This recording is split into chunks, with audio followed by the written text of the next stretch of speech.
the Eagles completely demolished the Kansas City Chiefs.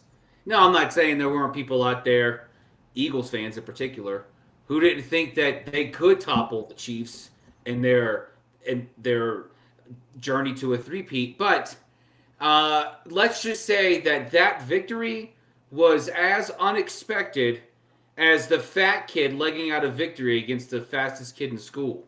No one saw this coming. No one saw this. I don't care how passionate you are about Bradley Cooper. No Eagle fan saw this demolishing happening. And I have to say, it was a snooze fest.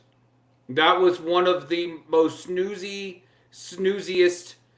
Super Bowls I've ever seen, with so much on the line, so much of a storybook unfolding in front of us. It's like Shrek and Donkey became best friends, but there was no journey in between. Well, what happened? I don't know what happened here. All you know is that at the end, they're friends. Well, if you didn't watch the game, you would think, wow, the Chiefs really didn't have it. And I got to tell you, they looked like they didn't have it. And let me be a little bit more specific. That O-line looked like it didn't have it at all. Because while we could give credit to the Kansas City Chief D-line all the way through the course of this season, keeping games tight, allowing Mahomes to not have to throw for more than 300 yards and being able to just score 19 points, put the game on Harrison Butker's shoulders, that defense did great. That defense silenced Saquon Barkley in this game. Saquon was non-existent. He was a non-factor. But if you slept on that Eagles defense, shame on you. You ought to use your head to ring the Liberty Bell just to wake you up. Because you know what? Phillies woke up, and for a good reason too. Guys, we are here. We are back. We are here to help quench your thirst on this Thirsty Thursday edition of Box Scores and Bourbon. Manny? Wow. Wow, indeed, JB. Start off on the right foot. Cheers. Let's cheers this out. Cheers, my man. Clink, clink. You're drinking your tea because for those who can't see us or aren't joining us live, Manny is under the weather. I am under the weather. You can see it under my eyes. I am drinking some tea. But that doesn't stop me from talking about the Super Bowl that we may or may not have witnessed. I'm still not sure if it happened because what I watched didn't look like a real football game. It looked like a street fight, and only one side was actually fighting back. But we have an Eagles Super Bowl champion once again. As happy as it makes me to have to say that the Eagles are Super Bowl champions again. What were your thoughts throughout the game? I'm going to narrow this down for you, JB. We watched the same game. What were your thoughts when the Chiefs got the ball when they were down 10-0 in the first quarter? Mm-hmm. Yeah, my thoughts were this is still just a regular football game. This is nothing Kansas City won't overcome. It's not like they haven't been here before. We've seen this play out all season long. You know, this year wasn't their globetrotterness of an offense. They started slow. They would build. They would more or less capitalize on the mistakes of the opposing team, and then they would just continue to build on there and just kind of just keep things status quo. Nothing flashy. Just go out there and win the game. When that drive, that was was it when it was 10-0? Yep. When Mahomes was sacked twice. Oh no. No, it wasn't. Okay, no. It might have been 17-0 then. Yeah. Because following drive. After it was 17-0, and Josh Sweat began a string of just lesson upon lesson on that Kansas City O-line. They took him to school. They did. When that happened, when Mahomes was sacked twice in a row, I was like, we might be in trouble here. Yeah. If you're a Chief fan, I'm like, Mahomes had been sacked, 5 times twice, 4 times twice, 3 times twice in games before, but I'd never seen Mahomes get sacked on consecutive plays. Yeah. I've never seen that No. ever. Yep. So yeah, Yeah, it was. Well, when it comes, the reason I asked you specifically at the 10-0 mark was because as I was watching this game and the score was 10-0 and the Chiefs got the ball, I really thought at that moment the Chiefs aren't stopping the Eagles. If they don't score in this yeah, drive, they're not going to keep up with the Eagles no hmm matter what happens. And sure enough, I think that's what yeah, that was the drive that the pick six hmm happened that pretty much blew that game wide open. It was when they hmm went up 17-0 with the pick six. So I mean yeah, that's why I asked you specifically about that moment because for the first two drives the Eagles had, it just looked like their offense was yeah, clicking really well, and it hmm was going to be either the Chiefs are going to keep up scoring or this is going to get out of hand yeah. really fast. And ultimately ended up being the fact that it got out of hand really fast. And I'm surprised that at the end of the day they put up what was the final points they put up? 40-22. 22. Yeah, But 22. let's put this in perspective. Yeah. It was 34-0. Mm-hmm. And then after it was 34-0, the Chiefs outscored the Eagles 22-6. Yeah. Really just in it was it like Mahomes stats, it was just Baker's dozen time. It was just the Baker had more flour, more dough. He's like, I'm gonna make me some extra donuts. I've done. Mm-hmm. I'm already done. I'm tired. Let me just make me some donuts. Yeah. That's what Mahomes' time was Baker's dozen time. That's all it was. Yeah. Because the Eagles didn't care. The Vic Fangio wasn't going to sit there and try to stop Mahomes from padding his stats. We all saw it. We all know that that game, Mahomes was owned. We all saw by the it seemed like by the middle of the second quarter, Mm-hmm. the Chiefs' body language just was like just off. Yeah. Like it's just like we don't They stand. looked We don't defeated. even belong here. Yeah, like seeing Mahomes walk off the field a couple times, I think in the second quarter, you could see him defeated and like lost in the moment for some reason. And I can't remember a time besides the previous Super Bowl that he lost to Tom Brady in Tampa Bay. Besides that time, I can't remember a time where Mahomes had that look going for him. Like his expression just looked completely different, and Mm-hmm. you could just tell like there's you never want to count the Chiefs out, and I would be dumb forever to count them out. But even in the second quarter, it gave you reason to doubt that there was going to be a chance for the Chiefs to come back, just because they looked Yeah. so miserable. Like once you're mentally not in the game, it just Mm-hmm. it takes everything else out. No matter how many skilled players you have, if they're not mentally in the game, it's not going to Yeah. make a difference. And we saw that across the board.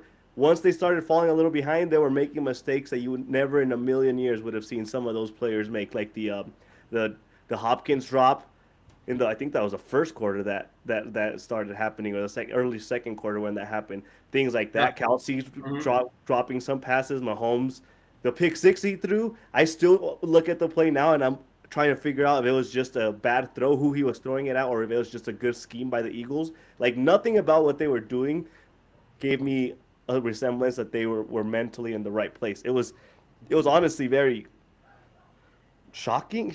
I guess shocking is the right word, but at the same time, I shouldn't be shocked because we saw that the Eagles were dominant all year long. So that's Yeah. the reason I don't really want to say shocking, because we knew what the Eagles had.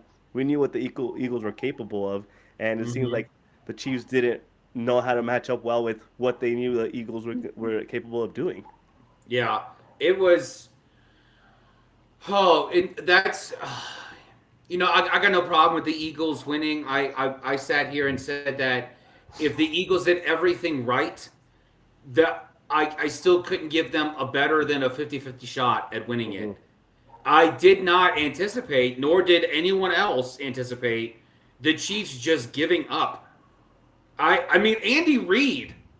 Well, I mean the the walrus of wins was on the sidelines, just like choking on his own tusks, like Hmm. having no idea, like what is going on. He kept looking at his play cards and like I don't even know why I'm looking at this.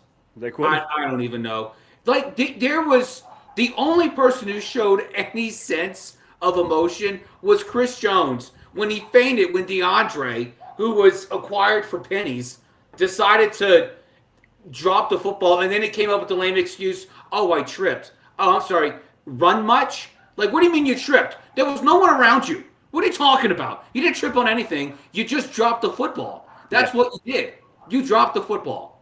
So it was so sad. It was just so, and Saquon didn't even beat the Chiefs. No. He didn't. No. I think it's 60 yards rushing. Yeah, it was. Maybe not even that. And so, but I mean, it was incredible. And I know we talked about, and this is gonna segue into our next topic, but I know we talked about at the end of the game how the person who deserved MVP the most was Josh Sweat. Josh Sweat invigorated that defense. He got everything started.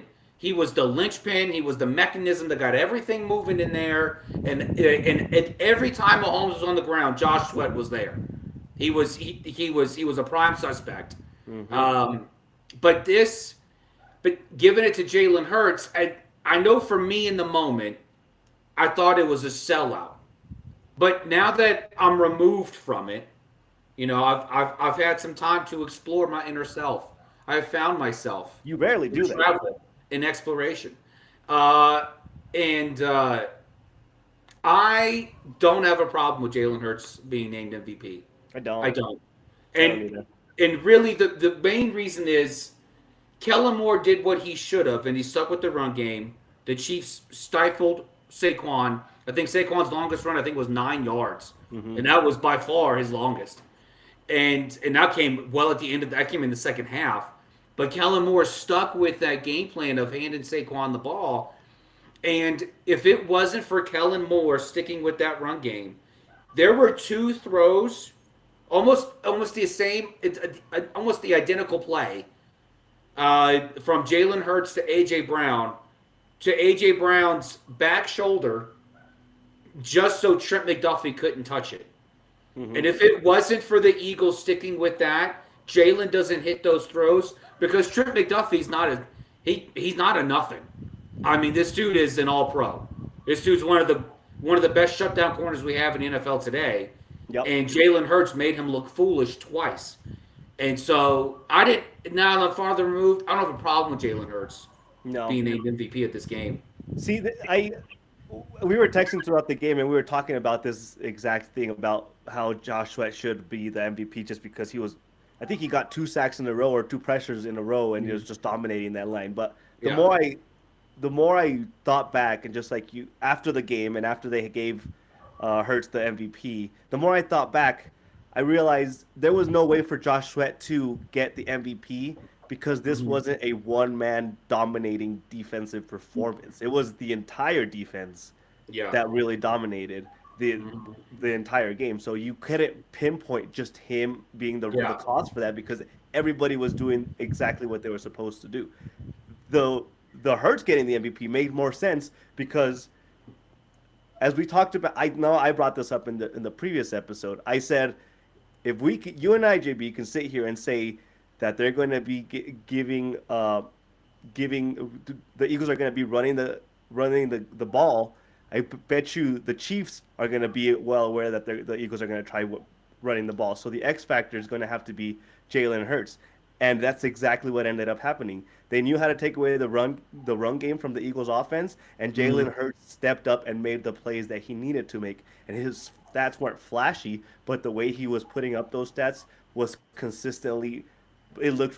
He played very pretty football, and besides the 2 turnovers, 1 pick that he threw early on in the game, besides those 2 moments, it really was just on point with what the team needed. So if you sit back and look at if you actually watch the entire game, you can justify why Jalen Hurts actually deserved to get the Super Bowl MVP, and that's not very common. It's typical for MVPs to go to the quarterbacks just because quarterbacks drive the offense, quarterbacks drive the game. But a lot of the time, it's just like here's the trophy to the quarterback for the namesake of giving it to the quarterback. If you watch this entire game, you can honestly say I can see why Hurts was such a deciding factor for this game to go this way, that for the way that it did. He was 100% the driving force behind that offense across the board, no Mhm. matter what. And his drive and everything they were putting together on Yeah. offense led to the defense being able to do their Yeah. thing because they knew on the offensive side they didn't have to worry about having to shut down the Chiefs completely because the Eagles were going Yeah. to do it on the offensive side by themselves. Yeah. Jalen's gameplay uh, evolved because one of the things you always heard about Jalen is, yeah, he's a great field general, but you never know when he's going to fumble the football, and so Jalen took his game to another level, especially in that Super Bowl because he didn't hesitate. If he had to if he had to run outside the pocket, he ran outside the pocket. If he was going to stay in and throw it deep, he threw it deep. And I got to tell you, like I go back to those throws he did to AJ Brown. I think Mm-hmm. regular season Hurts would have made those throws. Even Hurts against Washington in the playoffs would have made those throws to AJ Brown while running outside the pocket. Jalen Hurts sitting in the pocket with full confidence, saying, I'm going to throw it to his inside shoulder and he's going to turn around and grab it. Like that's money. That's money. And to think about a guy's running, you got the defender right here. Jalen said, I'm going to throw it to this shoulder that's next to the defender, but I'm going to throw it to where when he turns, it's over here and only he can get it. Those are incredible. I mean, that is great thinking on your feet. I mean, Mm-hmm. just being able to be there, not even think on your feet, being so confident and so convicted in who you are as a quarterback that it extends well beyond just those throws and those plays. And Jalen taking the pressure, like you said, off of the defense because Jalen knew that they belonged there and he played like it. Mm-hmm. He played like there was, like, screw JB only giving us a 50-50 shot. I'm going to prove him. And you know what, Jalen? I'm happy to be your muse. Okay? Use me anytime you'd like. But he played at such a level that was like that's exactly what Philly needed, especially when Saquon was shut down. Mm-hmm. Jalen Hurts, and this is I've talked about this till I was blue in the face. I'm tired of these OCs trying to force the game on the shoulders of the quarterback for the quarterback to get the credit. That's not what happened here. Nope. Kellen Moore stuck with the game plan, and Jalen said, I'm going to take my shots when it matters. When the Mm-hmm. ball's in my hands, I'm going to make it count. I'm not going to force anything, but I'm not going to lose this football game. And he played like a quarterback that didn't just say, okay, I'm not, most quarterbacks like, I'm not going to lose this game. He played like but he played it like I'm not going to lose this game. Mm-hmm. I'm going to win this game. Mm-hmm. I will win this game when the ball's in my hands. And That's he did right. it play by play, Yep. which leads me to my question for you. Okay, in the storied history of the Philadelphia Eagles, where do you think now that Jalen has taken the Eagles to the playoffs, to the Super Bowl twice in 3 years? Mm-hmm. He's won one now. Mm-hmm. Where does Jalen rank in the pantheon of Eagles quarterbacks All time? all time? Oh I did not prep you for this because I no. wanted this reaction. I wanted this reaction. Dang. I mean, it has to be. He has to be right behind Foles somewhere. Nick Foles has to have him beat by just a little bit. No, I don't know about Nick Foles. What about Donovan McNabb? it's a Donovan joke. did it It's for a longer. joke. It's a joke. I I mean, know. that's I'm kidding. the hard one is Donovan McNabb did he took Yeah. the Eagles to 3 NFC championships in a row, right? I believe so. Yeah. Yeah, Mhm. he ended up not winning Did he win a Super Bowl? No, he didn't win a Super Bowl. Of course not. He did. No, they lost to the Patriots that year. Yeah, Yeah, that was the year they had Terrell Owens. I Yeah. would. He's young, but I would have to say he's has to be the best quarterback they've had. Mm-hmm.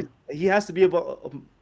I would put him number one, simply because of how much he's gone through to get them to this point. There was a there was a well known fact that was circulating ever since the Eagles lost to the Chiefs 2 years ago, was that no losing quarterback for the Super Bowl has made it back to the Super Bowl after that loss, and Jalen Hurts proved that, got rid of that Yeah. statistic. I think the statistic was since Jim Kelly Mm-hmm. did it in the 90s that no quarterback has Yeah. been able to do that again. He did that, and he Mm-hmm. finally found a way to beat the team that beat him last time, and in a dominant fashion. And Yeah. just I would Yeah. I'd have to put him number one. Yeah. It's hard to, you'd have to sell me really hard on somebody that would be more deserving than Hurts. Yeah. Yeah. It's hard. Like so, and like not knocking your Nick Foles take. I mean, Nick Foles, he won them their very first Super Bowl in franchise history. Yeah, So under a guy who used to quarterback for the Eagles. So like it's not a small feat. I mean, it's not a nothing feat to be the first guy to bring a championship to a store like to Philadelphia. Out of all the quarterbacks that ever played in Philadelphia, Nick Foles was the first one to bring you a Super Bowl champion. So like that I mean that speaks volumes. by And that beating the Tom season he Brady. had 2013 was just unreal. Yeah. It was like this is video game stats here. Hmm. So, but I mean, even with Donovan for 10 years, I mean, he was second to Tom Brady in playoff wins from 2000 to 2009. He was second to Tom Brady. Yeah. I it was close. It was 14-9. So I mean, it was an old school Super Bowl score. But I mean, so that's not saying nothing. I mean, Donovan McNabb really, I mean, he embodied the Eagles. He did. And let's not forget who his head coach was. That's right, Andy Reid. Walrus.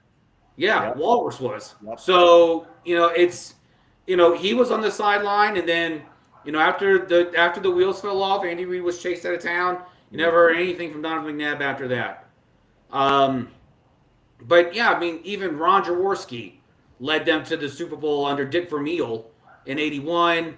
They got obliterated by those standards by the Raiders, 27-10. But even still, Jaws took them there. He took them to the Super Bowl. Foles took them back to the Super Bowl. Foles won the game. Hmm. But Hurts has been there twice in 3 years, twice.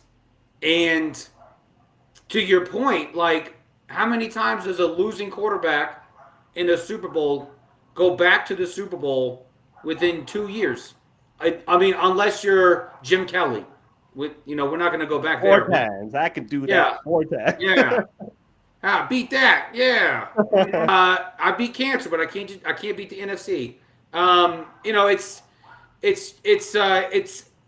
It's one of those things where um, you take into consideration, and like I'm not going to sit here and crown Jalen Hurts as the best quarterback in Eagles history, but he's up. He's got to be number two.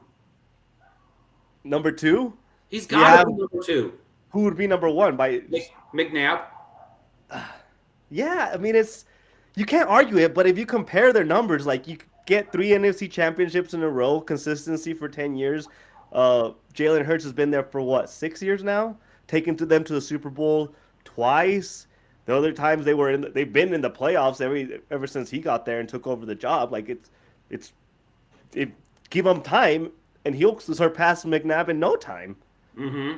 That's Yeah. the It's just like a shorter sample size, but that doesn't take away from the magnitude of how good of Yeah. a sample size it is.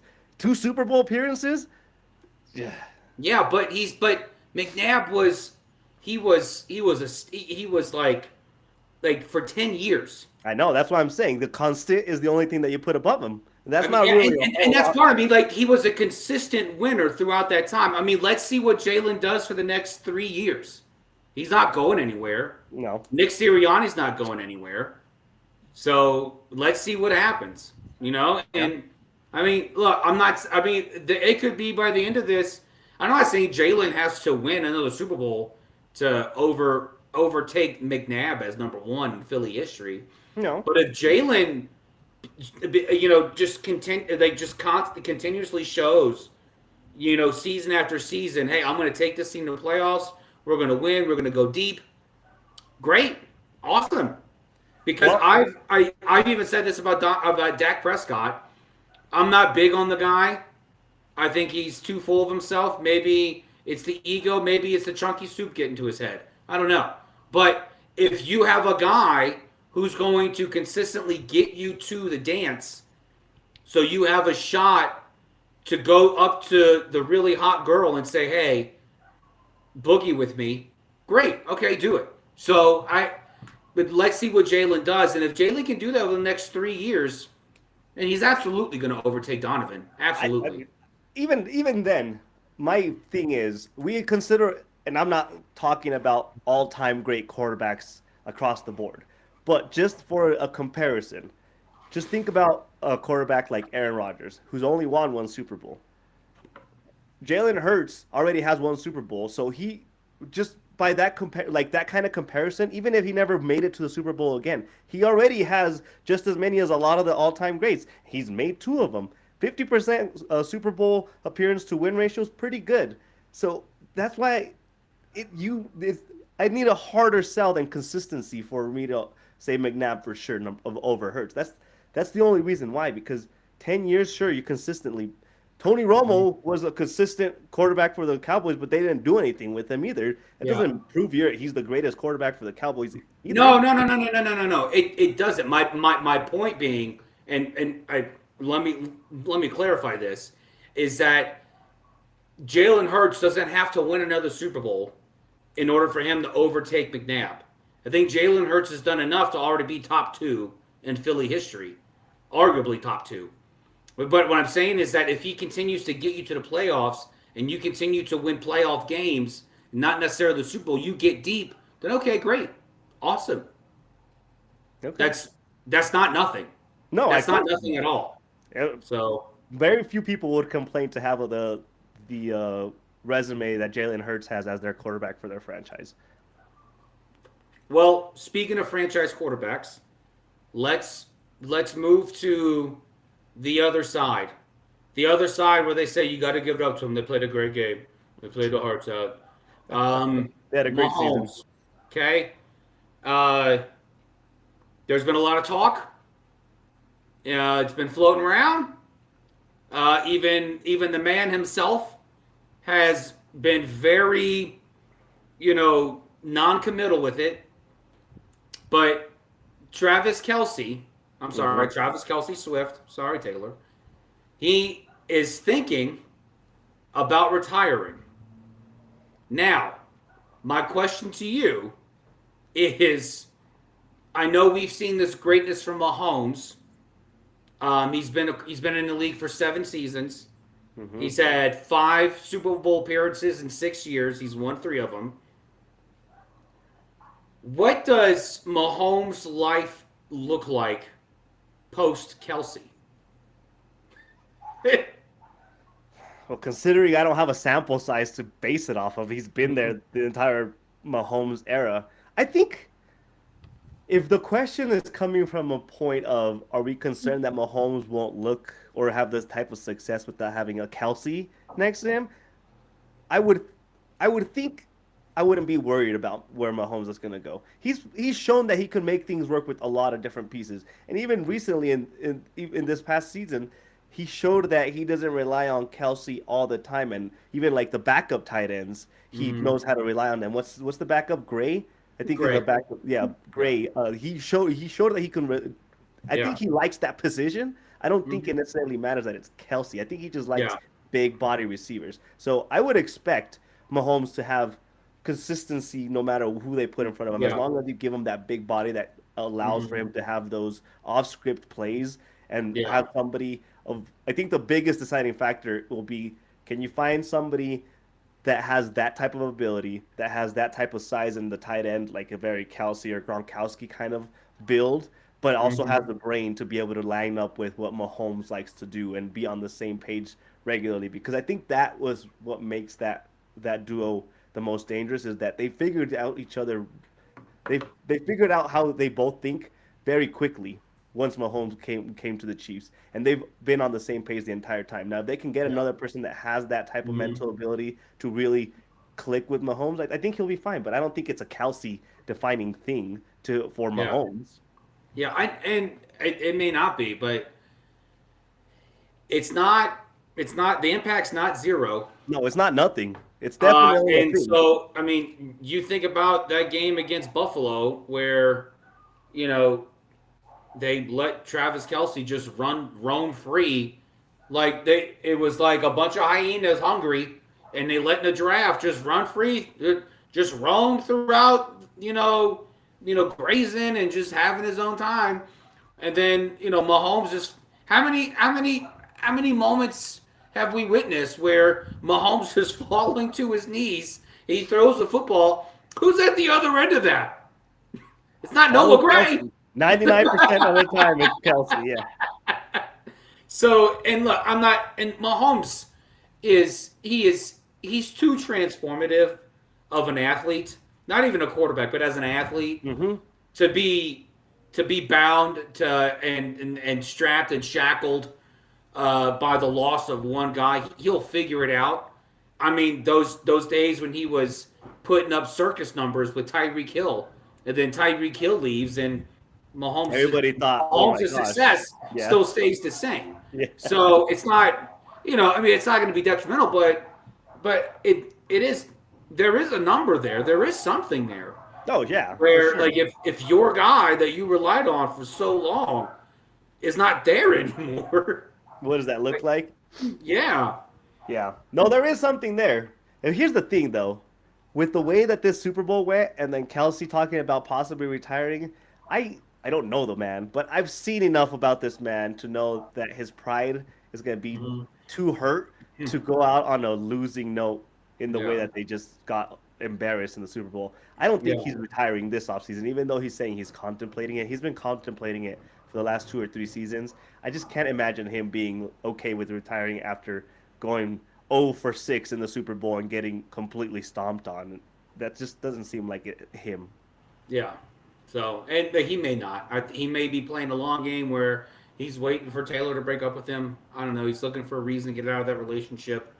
I don't know. I couldn't possibly tell you what goes on through the minds of handsome multi-billionaires. Okay, I don't know. All right, Not too many but worries, I hope. yeah, I'm not really too worried about it. But yeah, But at the same time, I have a different question for you that I have not prepared you for. And this might be something you've already kind of contemplated in your brain. With how much conversations we've had with Mahomes and Brady versus the GOAT race, the never-ending GOAT race, mm-hmm. this Super Bowl loss, does it do anything with the possibility for you towards the possibility of Mahomes being considered the GOAT? No, because he wasn't close yet. He wasn't even close. I mean, But if he would have won it, he would have been he would still have been. behind him. He would have been what 4-1. Okay, Tom Brady. Okay, let's put it this way: if Mahomes would have won this Super Bowl, he'd have been 4-1. Yeah. Mahomes would have then had one more victory than Tom Brady had losses, and still have been 3 wins short of where Tom Brady was in the Super Bowl. Tom Brady won the Super Bowl 10 times. We talk about Brady, and he's like, oh, he lost it 3 times. Yeah, but he won it 7 times. Yeah. That's still a record better than 500. Like, and look, nothing against Mahomes. Mahomes is only 27. Brady was doing this in his 40s. So I need to see. It goes back to the McNabb Hurts, discussion where the reason why I put McNabb on top of Hurts is longevity. He was producing and he was consistent for a lot longer, and nothing against what Mahomes has done by the age of 27. My goodness, Dan Marino would have loved to just smell the Super Bowl. And so, but what Mahomes has done so far is nothing short of incredible. I mean, Mahomes can retire right now and be a first ballot Hall of Famer. That's how well. Whoa. That's how well he's played so far. I'm not kidding. Like honestly, like he's First ballot Hall of Famer. Oh, don't get me started. you play it for 7 years. You go to the Super Bowl 5 times. 5 times. That's pretty incredible. I know he's 3-2, but I mean, my goodness. I mean, that's remarkable. We sit here and talk about how great Jaden Daniel was his rookie season, and he was, don't get me wrong. But what this guy's done in his first 7 seasons in the NFL is like, whoa. Yeah, but I don't know. First ballot Hall of Fame is reserved for the all-time greatest players to ever play. So I don't know if no one this 7-year period of playing football, there's been no better quarterback than Patrick Mahomes. But so no, you are correct. But with this loss, here's the final question. Does this squash the possibility for the conversation of him catching Brady? No, it doesn't at all. No. It doesn't. So he still has a possibility. He still has a chance. It depends on how you ask the question. Does this squash the conversation? No. If you're telling me that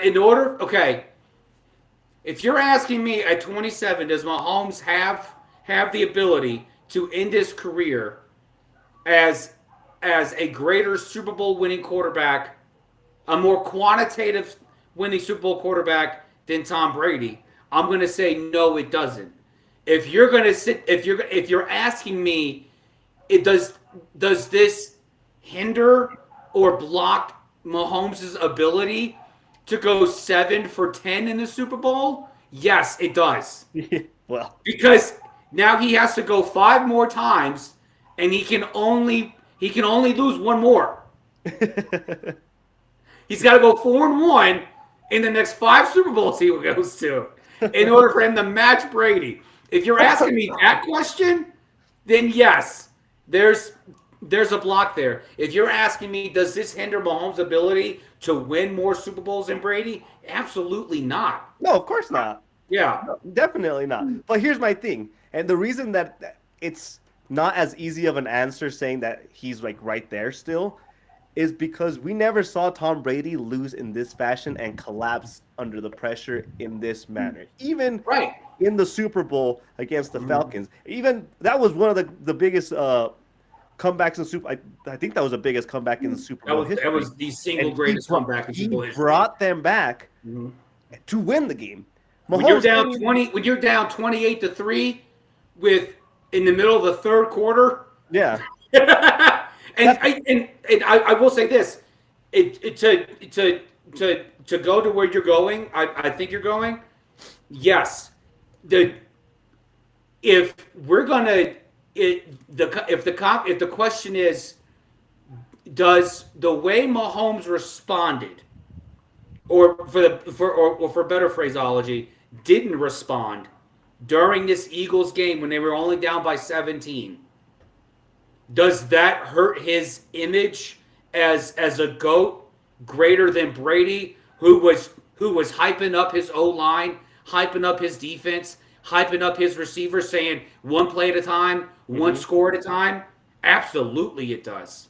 And that's exactly what I was getting at. He never squandered. Yeah. He the pressure. Yes. You could always look at Tom Brady and believe that the score was always 0-0 every single time, no matter what the game looked like. Yeah, Mahomes, and that's what made Tom Brady great. He was down by 40 points. You could see it in his face. Mm-hmm. Yeah, but that's what made Tom Brady is just a different cat. He's a different dude. He is just built differently. And so, I mean, if you're going to go off of those two right there, those side-by-side images of Mahomes just despondent and Brady like 1 play at a time, 1 touchdown at a time. We just need 1 at a time. 1 at a time. We got this. Then, But what will prove if Mahomes has what it takes to be the greatest is what happens this coming season. If Mahomes can come back, if he can lead this team back to the playoffs, not just to the playoffs, but to the AFC Championship game, and then show that he can get them to the Super Bowl, and then play like the winner that we know he is, then he's back. He's back because if he can bounce, if So any the guy bounce can back has to bounce be from super. him, You're giving him like a Super Bowl or bust bounce back. no, I'm not. I'm not doing that. No, I'm saying how he is in the AFC Championship next season. If he can lead the Chiefs back to the AFC Championship, then I mean, and it's really just about body language. Everybody learns differently. They just do.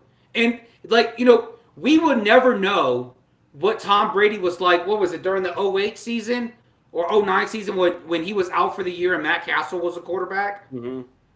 We will never know what Tom Brady was like during that year. Was he despondent? Was he just like, I let my team down? I don't know what I'm doing. Can I come back from this? So, but let's give it time. But is Mahomes? But your original question, is Mahomes close to catching Brady? No, no, he's not. He is not. Nobody is Tom Brady. What Nobody. about what about on the other side, coaching, all-time coaching? Jalen Hurts is better than Tom Brady. Yes. No. Let's see. Andy Reid catching Belichick. Andy Reid catching. Well, let's look at that. How many more? So Andy Reid has what? He only has 3 Super Bowls. Belichick's got 10. Well, Belichick's got 7. No, Belichick's got 6 because Brady won the 7th one with Tampa. So That's right. Belichick's got 6. But he was on the staff. I think he was on one of the staffs that he got. Like he was like an assistant coach for another. Let's one. just do head coaches. Yeah, Let's okay. do head coach. I mean, Andy Reid's going to go as far as Mahomes goes. But the only thing the argument is, I think, a stronger argument because Andy Reid has shown that he can do it with 2 different teams, and he didn't have a Mahomes with the Eagles. He didn't win with the Eagles, but he took them to the Super Bowl. He took them to the NFC championships. He was successful with that. Belichick, we only saw successful with 1 team. Yeah. Well, I mean, but Belichick had the longevity too. Right. I mean, he was with the Patriots for 20 years.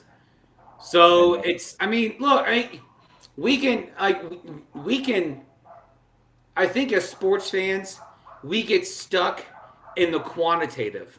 Of course. And I think it's good because in order for you to know if you're the best, and even as a kid, I'm a winner, you're a loser, so therefore I'm better than you.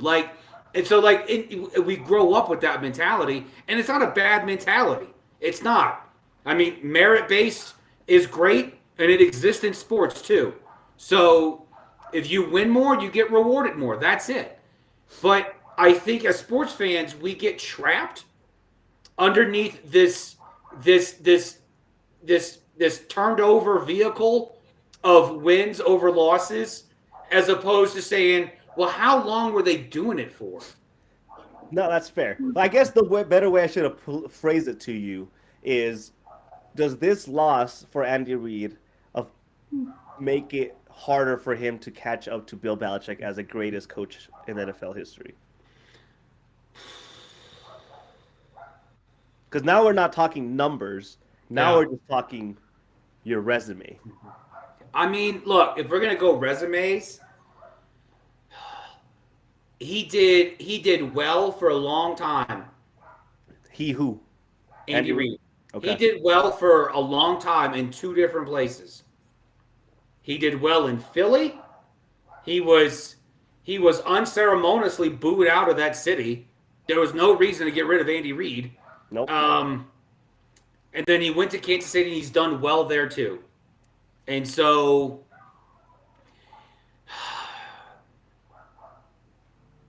if we're going to, and this is what's hard, because if it's not apples to it's kind of like apples to oranges, in the sense that if Andy Reid doesn't catch Bill Belichick in wins, in Super Bowl victories, does that make him not as great a coach as Belichick?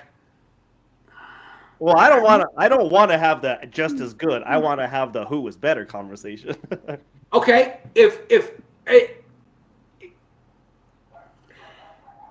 So that's why I'm Andy asking: Reid. does this loss affect his chances to be able to surpass Belichick as the I greatest mean, the coach? loss absolutely it has. It doesn't have a non-zero effect on his chances. I mean, if he won the Super Bowl, he's two Super Bowls behind Belichick as the head coach. Now he's still three. He's still dependent upon Mahomes to get him there. So it's not. And look, I mean, we sat here and said who's better, Belichick or Brady? Well, I mean, clearly, not clearly, but it seemed Brady was better because He better Brady did it without him. again with someone else in one season.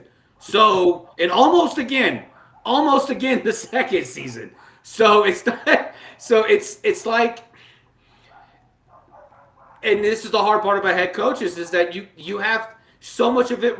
You can't play. You're not Yeah, I allowed know. to play.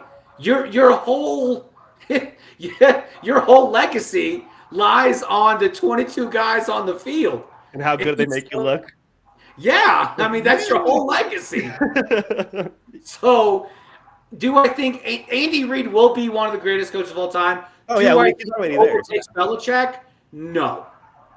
What would it take? Just what would it take for him to pass Belichick? Because I kind of agree with you.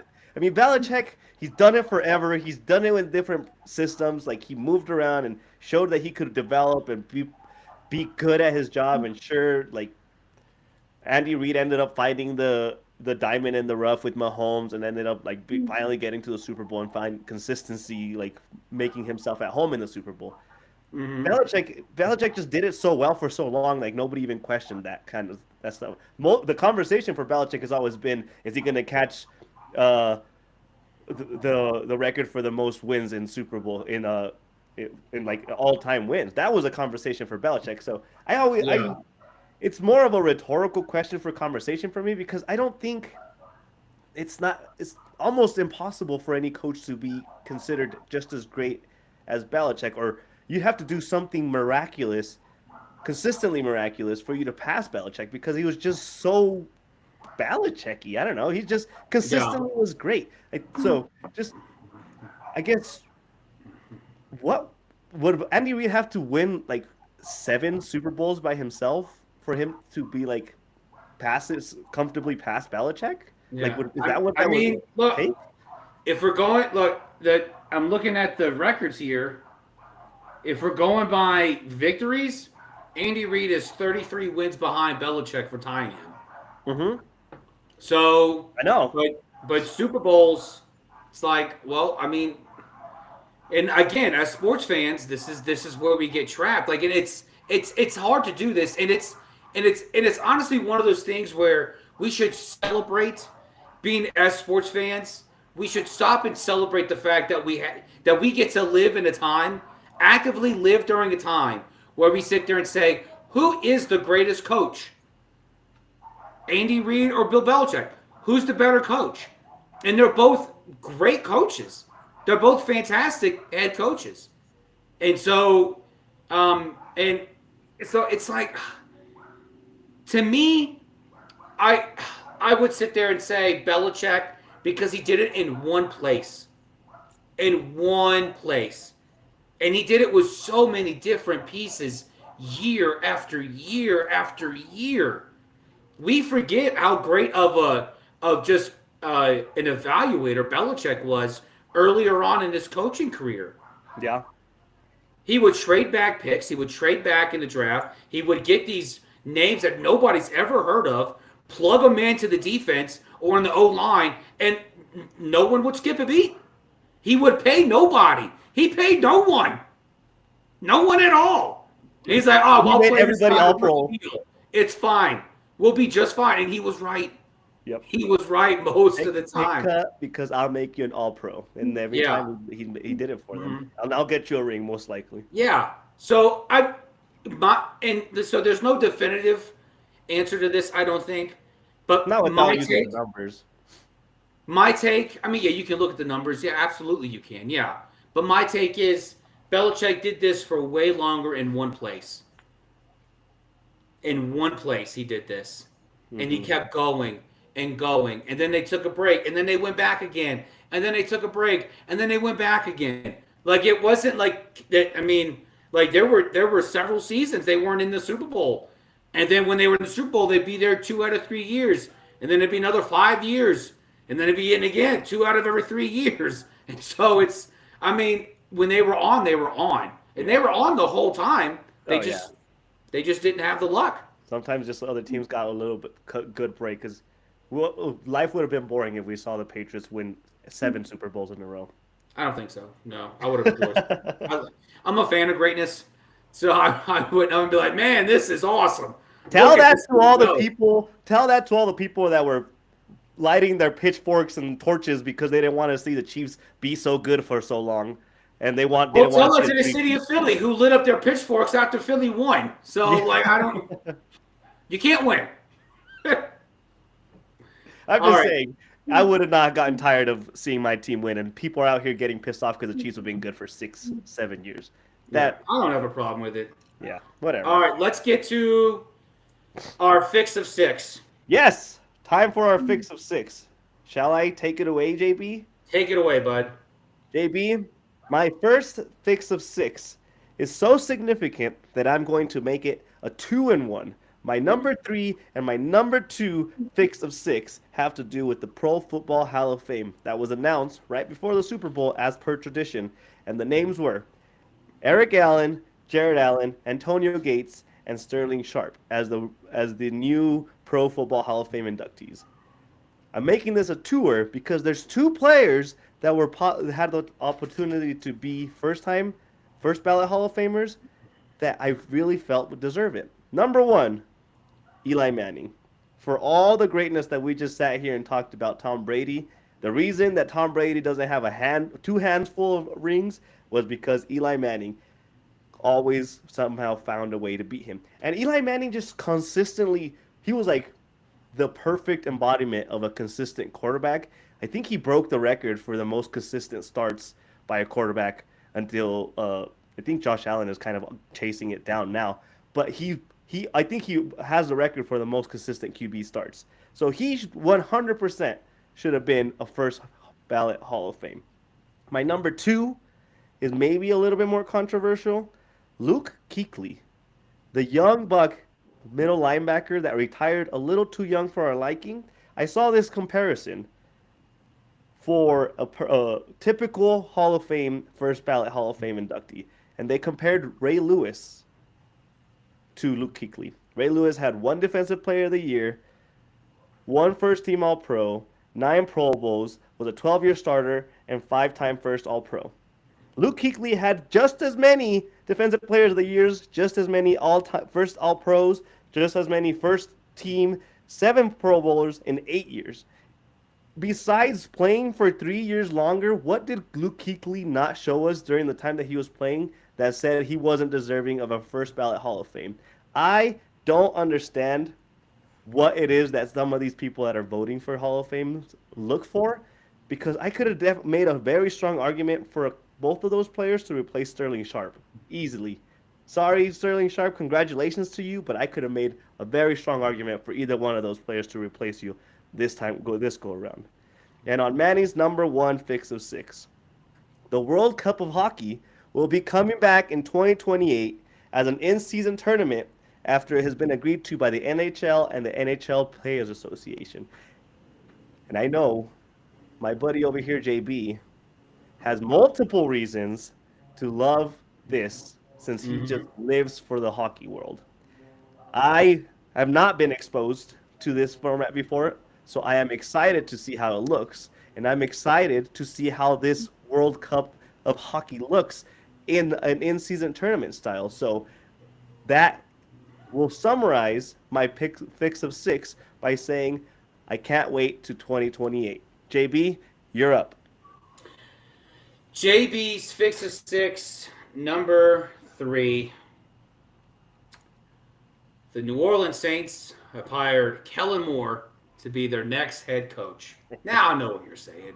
JB, why are you excited about this?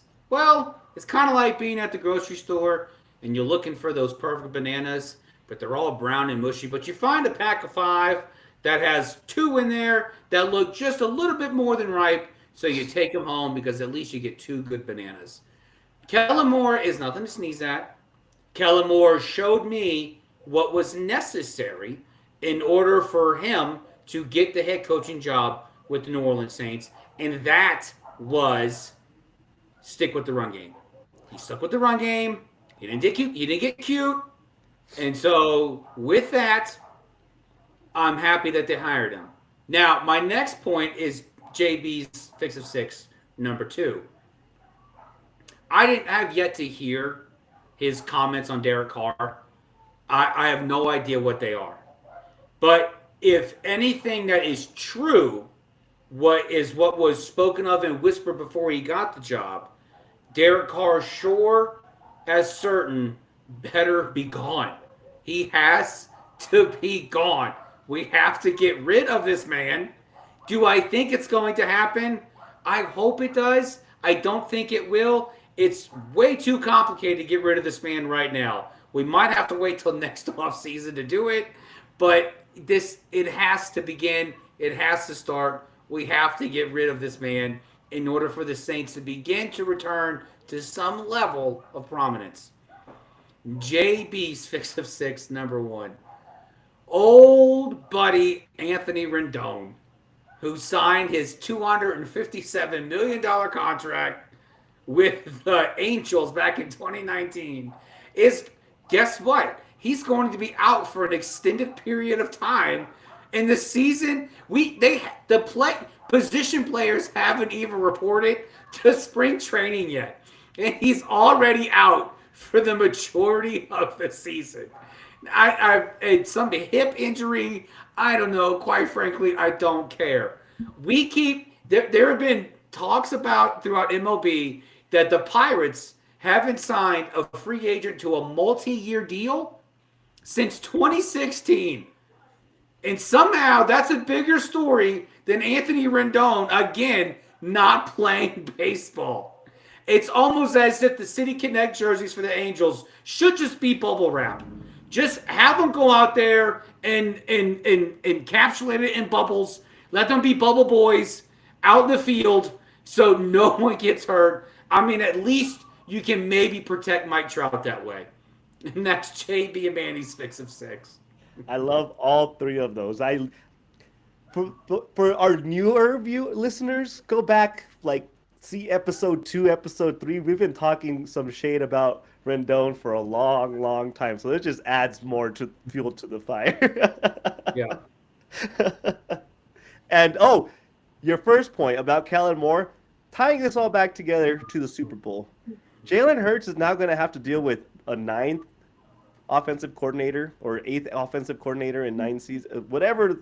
He's had like a new offensive coordinator every year besides 2 years. And this just goes to show once again that Jalen Hurts actually knows his business pretty well, because not many quarterbacks can handle that much change in their offense and still maintain success. But that was just my little added cherry on top that kind of came up as you were talking. JB, were you simping on anything good? I was sipping on. I polished off this Wolcott 90 proof.